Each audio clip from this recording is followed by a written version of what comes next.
Hello students, refrigeration మరియు air condition పై ఈ మాడ్యూల్కు స్వాగతం. ఈ సెషన్లో మనం వివిధ రకాల రిలేస్ను, కెపాసిటర్స్ను, ఓఎల్పీస్ను చెక్ చేసి మరియు టెస్ట్ చేసి లోపాలను కనుగొని వాటిని సరిచేయడం ఎలాగో తెలుసుకుందాం. లక్ష్యాలు. ఈ ఎక్సర్సైజ్ చివర్లో మీరు వీటిని తెలుసుకుంటారు. ఒక కెపాసిటర్ను ఫిజికల్గా చెక్ చేసి టెస్ట్ చేయడం, స్పార్క్ టెస్ట్ మెథడ్ ద్వారా కెపాసిటర్ను చెక్ చేసి టెస్ట్ చేయడం, క్లాంప్ మీటర్తో కెపాసిటర్ను చెక్ చేసి టెస్ట్ చేయడం, ఓవర్లోడ్ ప్రొటెక్టర్ ఓఎల్పీను చెక్ చేసి టెస్ట్ చేయడం, ఒక రిలేను చెక్ చేసి టెస్ట్ చేయడం. ఇప్పుడు మనం చెక్ చేసి టెస్ట్ చేయడానికి వివిధ రకాల రిలేస్, కెపాసిటర్స్, ఓఎల్పీస్ను చెక్ చేసి మరియు టెస్ట్ చేసి లోపాలను కనుగొని వాటిని సరిచేయడానికి అవసరమైన టూల్స్, ఎక్విప్మెంట్ అండ్ కన్జ్యూమబుల్స్ను చూద్దాం. Tools, equipment and consumables. Screw driver 10 మిల్లీమీటర్ల టిప్తో 200 మిల్లీమీటర్ల పొడవు. ఇన్సులేటెడ్ హ్యాండిల్తో కటింగ్ పైల్ 200 మిల్లీమీటర్ పొడవు. Screw driver set. Clamp meter. FHP compressor. Running capacitor 6 microfarads. Current coil relay. Overload protector OLP. 1 చదరపు మిల్లీమీటర్ లెడ్ వైర్ 2 మీటర్లు. క్రోకడైల్ క్లిప్తో వైర్ 2 మీటర్లు. Test board fitted with volt meter and ammeter. ఇప్పుడు వివిధ రకాల relays, capacitors, ఓఎల్పీస్ను check చేసి మరియు test చేసి లోపాలను కనుగొని వాటిని సరిచేయడానికి ప్రిపరేషన్స్ చూద్దాం. టాస్క్ 1. ఒక కెపాసిటర్ను ఫిజికల్గా చెక్ చేసి టెస్ట్ చేయడం.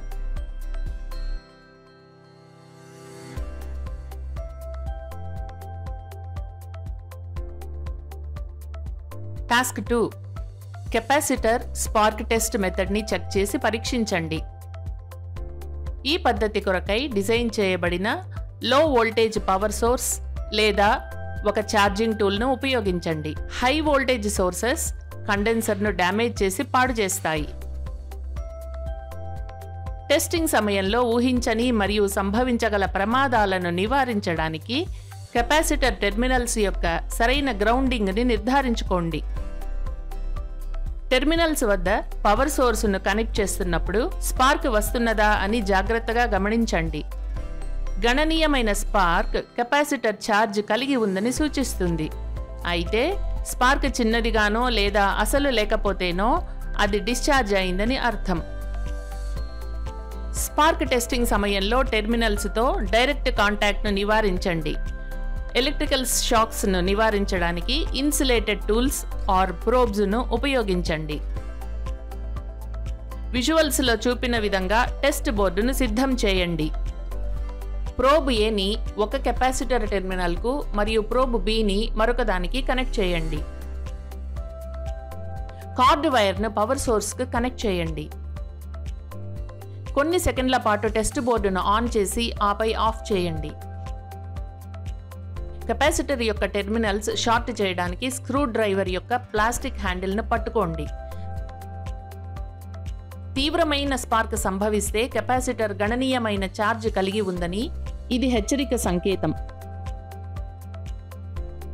ఎలక్ట్రికల్ స్పార్క్ లేదా ఇంజురీని నివారించడానికి అత్యంత జాగ్రత్తతో దీన్ని నిర్వహించండి. అయితే స్పార్క్ తక్కువగానో లేదా అసలు లేకపోతే ఇది సరైన ఫలితం. ఇది కెపాసిటర్ డిశ్చార్జ్ అయిందని మరియు నిర్వహించడానికి సురక్షితంగా ఉందని సూచిస్తుంది. టాస్క్ 3. కెపాసిటర్ను క్లాంప్ మీటర్తో చెక్ చేసి టెస్ట్ చేయడం. కెపాసిటర్ని డిశ్చార్జ్ చేయడానికి దాని టెర్మినల్స్ మధ్య జోడించడానికి తగిన రెసిస్టార్ లేదా ఒక ఇన్సులేటెడ్ టూల్ను ఉపయోగించండి. బేర్ హ్యాండ్స్తో దాన్ని తాకడం అవాయిడ్ చేయండి. వోల్ట్ మీటర్తో దాని డిశ్చార్జ్ను ధృవీకరించండి. పవర్ సోర్స్ ఆపివేసి మీ మల్టీమీటర్ను హైయెస్ట్ రెసిస్టెన్స్ సెట్టింగ్కు సెట్ చేయండి. సాధారణంగా ఓమ్స్ అని లేబుల్ చేయబడుతుంది లేదా ఒమేగా చిహ్నంతో ఉంటుంది. కెపాసిటర్ డిస్కనెక్ట్ అయిన తర్వాత ప్రమాదవశాత్తు వచ్చే షాక్స్ను నివారించడానికి అది పూర్తిగా డిశ్చార్జ్ అయిందో లేదో 2 సార్లు తనిఖీ చేయండి. క్లాంప్ మీటర్ యొక్క టెస్ట్ కార్డుతో కెపాసిటర్ లీడ్స్ను లేదా టెర్మినల్స్ను మళ్లీ తాకండి. క్లాంప్ మీటర్ చిన్నగా తక్షణమే పక్కకు డిఫ్లెక్ట్ అవుతుందా అని గమనించండి. ఇది కెపాసిటర్ సరిగ్గా ఉందని సూచిస్తుంది. క్లాంప్ మీటర్ పాయింటర్ కంటిన్యూస్గా లో రెసిస్టెన్స్ను సూచిస్తే కెపాసిటర్ షార్ట్ అయిందని అర్థం. పాయింటర్ ఒక నిర్దిష్ట సమయం తర్వాత స్కేల్ యొక్క 0 ముగింపుకు మారుతుంది. కెపాసిటర్ ఓపెన్లో ఉంటే క్లాంప్ మీటర్ పాయింటర్ యొక్క కదలిక ఉండదు. కెపాసిటర్ టెర్మినల్కు క్లాంప్ మీటర్ను తాకించండి మరియు క్లాంప్ మీటర్ పాయింటర్ ఒకవైపుకు డిఫ్లెక్ట్ అవ్వడం గమనించండి. లీడ్స్ మార్చండి, మళ్ళీ వాటిని తాకండి. కెపాసిటర్ సంతృప్తికరంగా ఉంటే పాయింటర్ ఒకవైపుకు డిఫ్లెక్ట్ అవ్వడం మొదటిసారి కంటే దాదాపు 2 రెట్లు ఉంటుంది. టాస్క్ 4 ఓఎల్పి ఉపయోగించి టెస్ట్ ల్యాంప్ ప్రొటెక్టర్ను చెక్ చేయడం. ఓవర్లోడ్ ప్రొటెక్టర్ ఓఎల్పి సాధారణంగా కంప్రెసర్కు అటాచ్ చేయబడి మరియు ప్లాస్టిక్ మెటల్ హౌసింగ్తో కవర్ అయి ఉండవచ్చు. ఓవర్లోడ్ ప్రొటెక్టర్ ఓఎల్పిను తీసుకోండి. టెస్ట్ బోర్డులో టెస్ట్ ల్యాంప్ను ప్లగ్ ఇన్ చేసి ఆన్ చేయండి. ఒక లీడ్ను ఓవర్లోడ్ ప్రొటెక్టర్ టెర్మినల్కి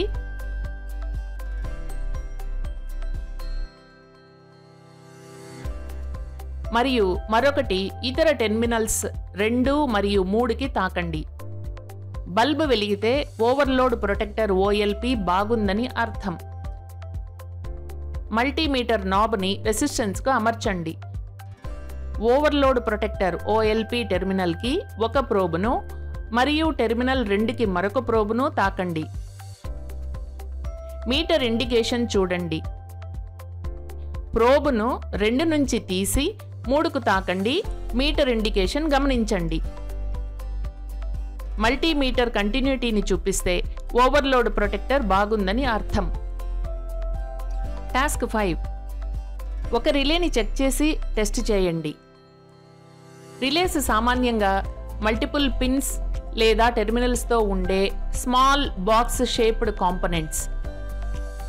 రిలేస్కు సాధారణంగా కాయిల్ పిన్స్ కంట్రోల్ సైడ్ మరియు కాంటాక్ట్ పిన్స్ స్విచ్ సైడ్ ఉంటాయి. యూనిట్ నుండి రిలేను డిస్కనెక్ట్ చేయండి. రిలే నుండి వైర్స్ను తీసివేయండి. మల్టీమీటర్ నాబ్ని రెసిస్టెన్స్కు సెట్ చేయండి. ఒక ప్రోబ్ను రిలే కాంటాక్ట్ 1కి మరియు మరొక దానిని Sకు కనెక్ట్ చేయండి. వాటి మధ్య కంటిన్యూటీ ఉందా అని చెక్ చేయండి. కంటిన్యూటీ ఉంటే కాంటాక్ట్స్ 1గా అంటుకొని లేదా వెల్డ్ చేయబడి ఉన్నాయని అర్థం. ఇప్పుడు రిలేను రీప్లేస్ చేయండి.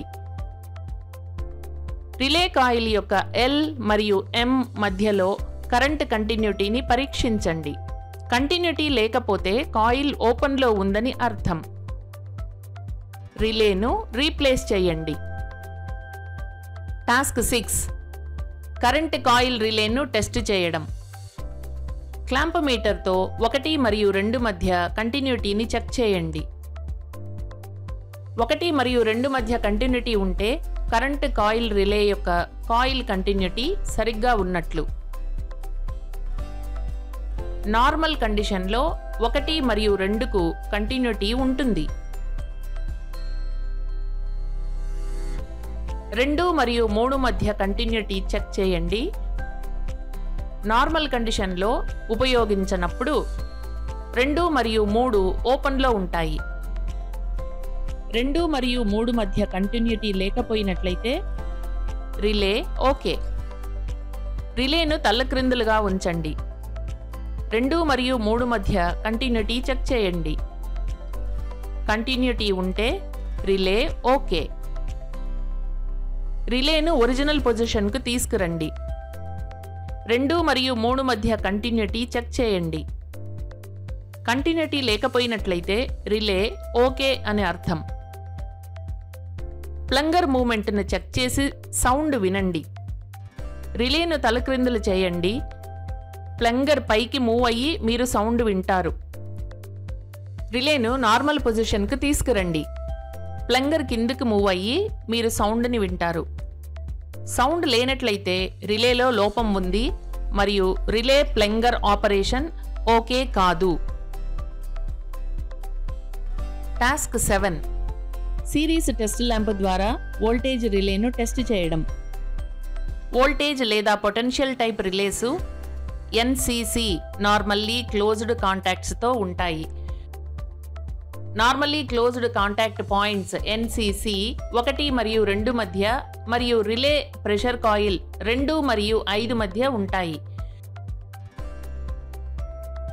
రిలే పాయింట్స్ 1 మరియు 2 సాధారణంగా క్లోజ్డ్ కాంటాక్ట్ పాయింట్స్. సాధారణంగా సిరీస్ ల్యాంప్ ద్వారా తనిఖీ చేయండి. వెలగడం రెస్పాండ్ చేయండి.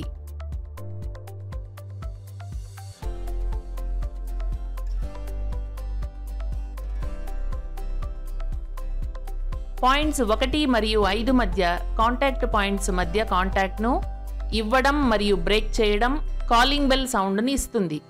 ఇది సిరీస్ ల్యాంప్ ద్వారా టెస్ట్ చేయవచ్చు.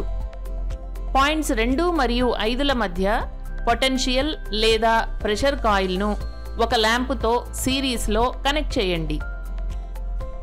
అంతా సరిగ్గా ఉంటే అది కాంటాక్ట్ పాయింట్కి ఎనర్జీ ఇచ్చి బ్రేక్ అవడంతో ఒక టిక్ సౌండ్ మాత్రమే మీరు వినగలరు. టెస్ట్ చేసినప్పుడు ఇలా పై రిజల్ట్ వస్తే relay coil functioning okay. Recap. ఈ టాపిక్లో మనం తెలుసుకున్నది ఫిజికల్ చెక్ మెథడ్ని ఉపయోగించి కెపాసిటర్ని చెక్ చేయడం, స్పార్క్ టెస్ట్ మెథడ్ని ఉపయోగించి కెపాసిటర్ని చెక్ చేయడం, క్లాంప్ మీటర్తో కెపాసిటర్ని చెక్ చేయడం, ఓవర్లోడ్ ప్రొటెక్టర్ ఓఎల్పిని చెక్ చేయడం, ఒక రిలేను చెక్ చేయడం. మీరు అనేక రిలేస్, కెపాసిటర్స్, ఓఎల్పీస్, ఫైండింగ్ ఫాల్ట్స్ మరియు రెక్టిఫికేషన్ ప్రక్రియను చెక్ చేసి టెస్ట్ చేయడం అర్థం చేసుకున్నారని ఆశిస్తున్నాను. ధన్యవాదాలు. మరో సెషన్లో కలుద్దాం. బాయ్.